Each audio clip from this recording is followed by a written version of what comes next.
জানুয়ারি যে মহকুমা অভিযান আছে, সেই কি কারণে এসএফআই কাটোয়া শহরে মহকুমা অফিস ডেপুটেশন করছে? আমরা ভারতের ছাত্র ফেডারেশন পূর্ব বর্ধমান জেলা কমিটির পক্ষ থেকে দীর্ঘদিন ধরে স্কুল কলেজ বিশ্ববিদ্যালয়ের নির্দিষ্ট কিছু ইস্যু নিয়ে স্কুল কলেজ বিশ্ববিদ্যালয় কর্তৃপক্ষের কাছে ডেপুটেশন দিয়েছি।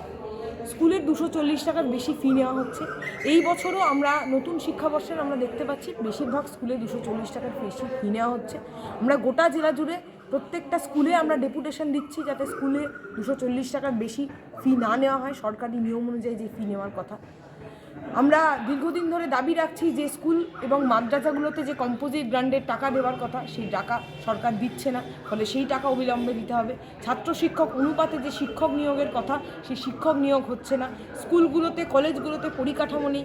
কলেজে আমরা দেখতে পাচ্ছি কলেজ এবং বিশ্ববিদ্যালয় উভয় ক্ষেত্রেই ছাত্র সংসদ নির্বাচন দীর্ঘদিন ধরে বন্ধ থাকার পর আজকের দিনে কলেজে ছাত্র সংসদের নামে ইউনিয়নের নাম করে তৃণমূল ছাত্র পরিষদের কিছু ছেলে মেয়ে কলেজে মাতব্বরি চালাচ্ছে। কলেজে সোশ্যাল থেকে শুরু করে ফেস্ট সব কিছু কলেজ কর্তৃপক্ষের কাছ থেকে টাকা নিয়ে কলেজের এই ধরনের প্রোগ্রামগুলো কন্ডাক্ট করছে, ফলে সব মিলিয়ে একটা অস্বচ্ছতা এবং কলেজে এই অবৈধ ছাত্র সংসদের মাতব্বরি। আমরা দীর্ঘদিন ধরে বিশ্ববিদ্যালয় কর্তৃপক্ষের কাছে দাবি জানিয়েছি এই মাতব্বরি বন্ধ করতে হবে, সঠিক নির্বাচন করতে হবে।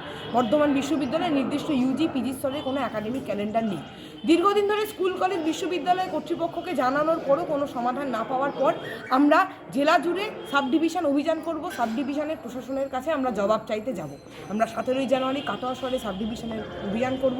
আমরা 22শে জানুয়ারি কালনা শহরে এবং 28শে জানুয়ারি বর্ধমান শহরে ডিএম অফিস অভিযান করব।